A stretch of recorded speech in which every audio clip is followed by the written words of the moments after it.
Hey guys, we're gonna go back in time all the way to 2017 to look at one of my favorite LEGO sets of all time, Ayesha's Revenge. This is set 76080, and this set had 323 pieces and retailed for $30 in the US.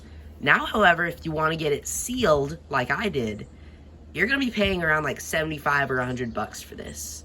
Now, most of that, like, I'd probably say half of that is probably because of this Yondu minifigure. Because this is the only set you can get Yondu in. But without further ado, let's get into this review. Yeah, they even rhymed. Our first minifigure up is Ayesha. So, I love all the printing that she has. She has, like, some good leg printing there. Torso printing. No arm printing. But it is just 2017, so I guess we can cut them a bit of a slack. But I love all the torso printing there. She's got all her markings there, all the gold markings. And I love the dark blue in there, which of course it is a dark blue torso, but still. And I just really can't get over these leg prints. I just really love these. And the back printing is also pretty good. And as I just peeked there, she does have a second face. But we'll start with the first one. She has like this solid gold hair, and she has like this plain expression there. And then back here, she has like this angry look for her. So yeah, she's a pretty cool minifigure, but probably the least exciting one in this set. Oh yeah, and she does have this little control panel to ignite the bomb, which we'll see later in the set. Our next minifigure up is Yondu. This is my favorite character in the MCU. I mean, Captain America comes in at a close second, but for some reason, I just love Yondu. And no, it's not just because of his arrow, which he does have in this, and he has his fin. Like, I have expected LEGO to just do this and, like, maybe put a bit of red printing on his head, but no, they actually made a new mold piece that, like, fits in nice and snugly on his head. You do get an extra one of the fins, just in case you lose it, but yeah, you don't really need it for the minifig. So, yeah, you could, like, take this off, and you could, like, pretend that Yondu was whistling, and, like, go and, like, fight this little drone that we'll get to in a couple minutes. So, with Yondu's printing, we're gonna set his arrow over there for a second. I love all the detail that LEGO gave him. Like, he's got a bunch of printing on him, a bunch of detail all over. He even has some back print in there. That's pretty cool. And I love the leg printing, how it just flows down there. But yeah, this is definitely the reason this set is worth so much, because Yondu, this is the only LEGO Yondu LEGO's ever given us. So yeah, Yondu is definitely the reason why this set is worth so much. I mean, he's probably at least half of it. Like this ship is cool, but Yondu's cooler. Our third minifigure in this set is Star-Lord. Obviously Peter Quill, but anyway. So, as you can see, moving all the way to the back already, we have this brick-built jetpack here, which uses this, like, backpack piece, I call it, with a stud on it. And what you do is, you can see the stud there, is like, then there's also this, black 1x1 stud that attached onto there, with some gray binocular pieces for the jetpack. And you can take that off. You just have to remove his head and hair. And then it is a bit of a pain to take off because it doesn't come off all the way.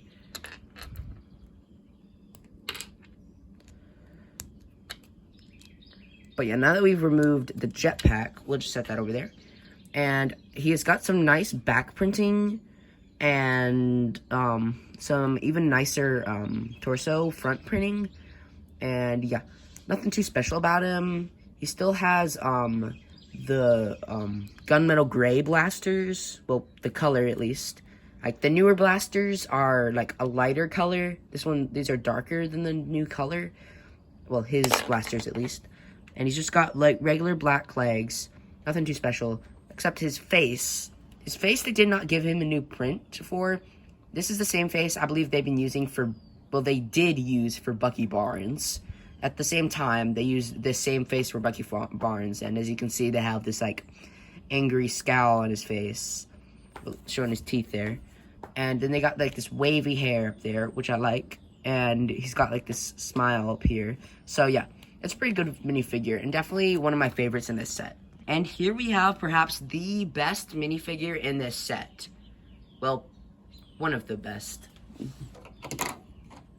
One of two. But anyway, speaking of Yondu, there are 3 exclusive minifigures to this set. Ayesha, Groot, and Yondu. Those 3 are exclusive to this set. Star-Lord's almost exclusive because there's another set, the Guardian ship in 2018 from Infinity War. It's the same printing all over, except it just doesn't have the backpack. So I guess you could say that this minifigure is exclusive because of the backpack, but it's not really. Like, I don't count pieces that are added exclusiveness.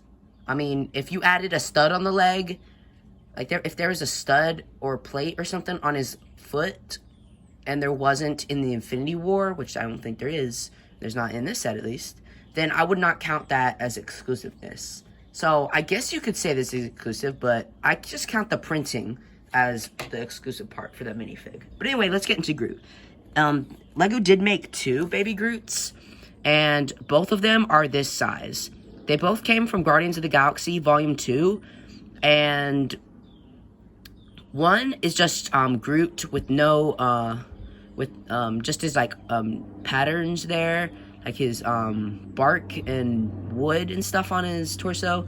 And then this is his Ravager outfit with his like maroon orange, no, not orange, maroon red Ravager jumpsuit with his like the zipper there, their symbol right there, the zipper there, and he's got some printing. Is that the other Groot has like a smiley, and but this has like a smiley face, but this Groot has a frown on him.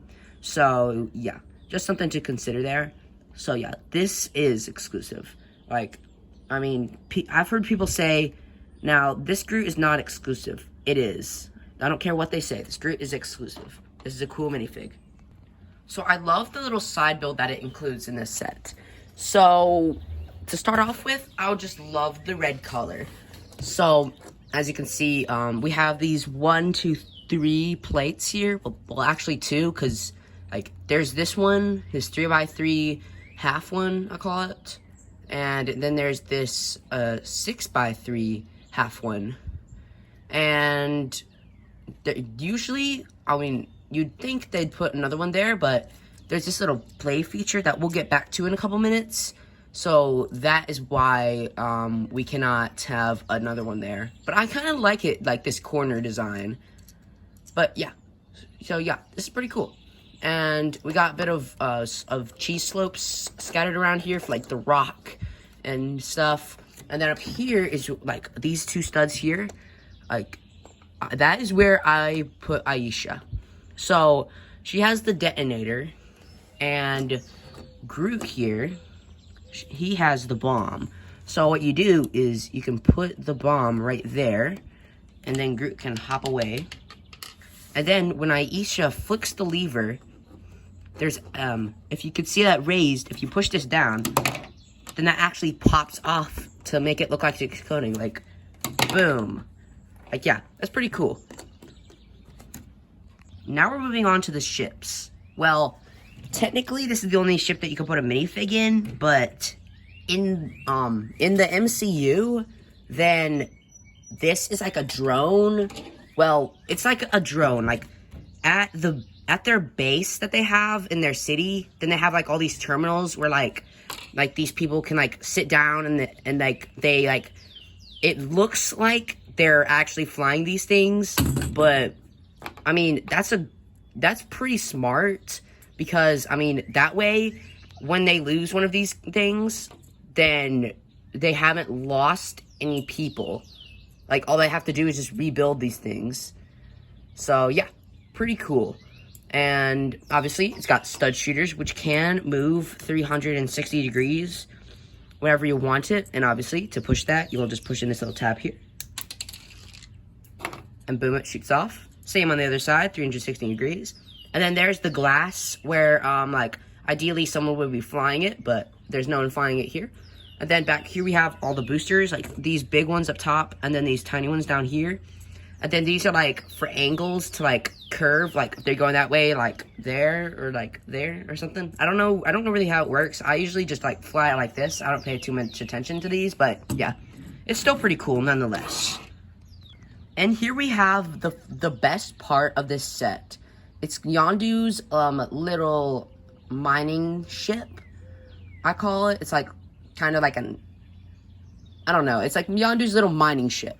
So anyway, let's start in with some of the sticker details. So as you can see up here, like there's the Ravager logo there, a little bit of dirt, some more markings there, and some dirt. And then both sides have the same exact printing on these big dishes here, which these can open. As you'll see, there's some hinges there, but we'll get to those in a minute. And there's some letters there, like 20, maybe an M, B, I don't know. And then there's Tavan or something like that. Then the Ravager logo. Then everything's the same on this side. But as you can see, there's that. But on this side, well, this side for the stickers, like, it's just like a marking and dirt. Marking and dirt. But on this side, none of this is supposed to be here. Like, there's like a bunch of scratches on that and some dirt. And then there's like something where they've had to like put a metal plate and screw it back on to keep it safe. And some dirt on it. So yeah, some cool sticker details on this, I've got to say. But anyway, moving on. Well, actually, before we move on, I would like to say that I wish they had printed this stuff, because it's not always easy to get it right and accurate. But I can understand why they didn't. I'm just gonna say that, you know. But anyway, we got some more stickers up here. We got like this exposed electrical stuff and some dirt there, and then it's just a little bit more closed off there, and over here it's a bit more opened. Now, since under here is obviously dying for me to use it, at the front we have this spring-loaded shooter, which to push that off, you just have to do that. It's a bit hard because of how this is, but you just have to do that like that. Like push it in like that, and boom, it's gone. But now under here, like it looks pretty good from the other side. Not counting that spring-loaded shooter, like.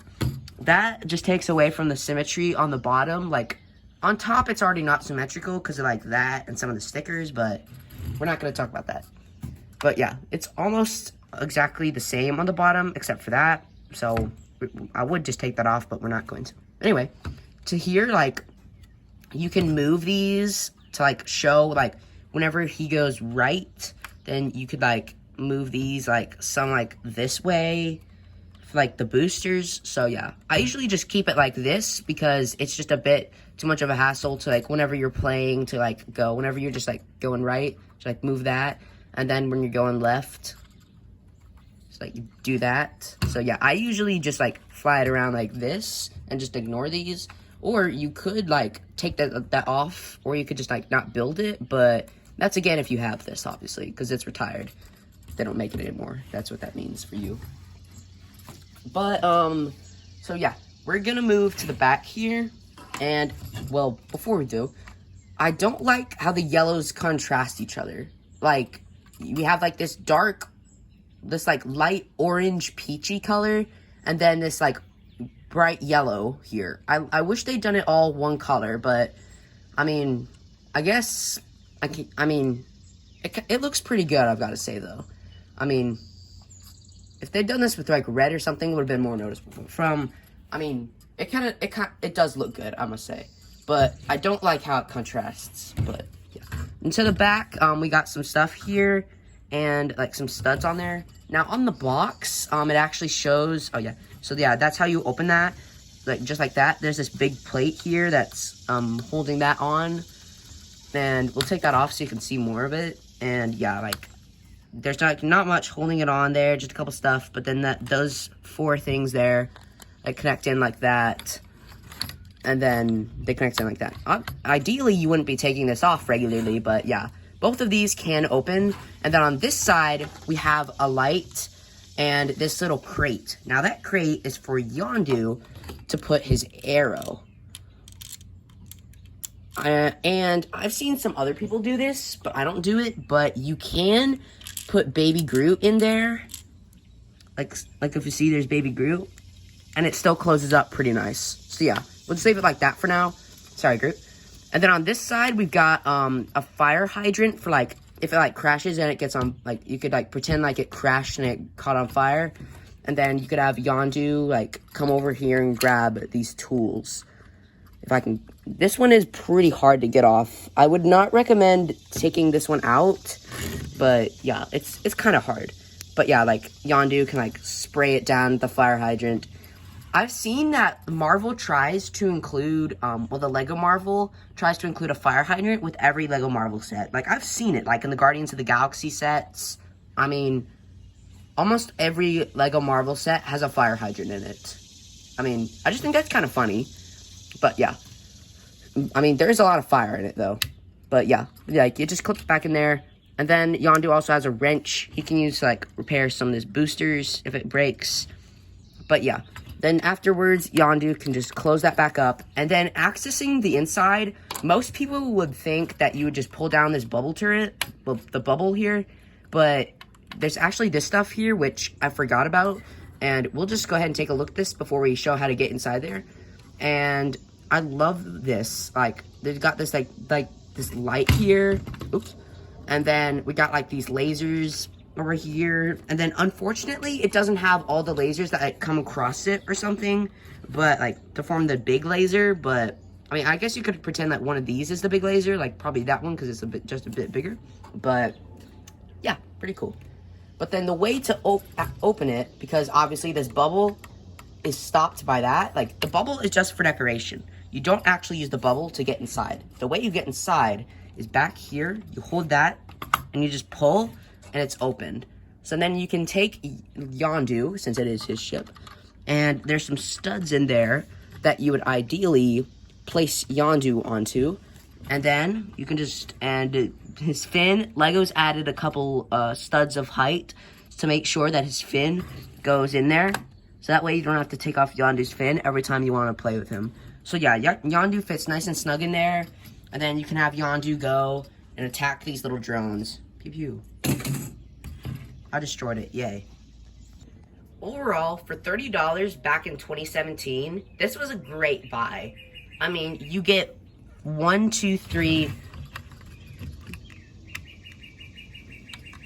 4 spectacular characters and a lot of great play value in this. Like the stud shooters there, I mean, that bombing there, like these tools back here, these spring-loaded missile, the ability to put someone inside of the ship. I mean, yeah, this thing's like packed full of play features. So yeah, I think this was worth $30. Now, $75 may seem like a lot of money, but that Yondu, as I've said, is also the only Lego Yondu Lego's ever made, and probably will ever made, since he was killed off in Guardians of the Galaxy Volume 2. But without further ado, let's end this review. I'll see you all next time.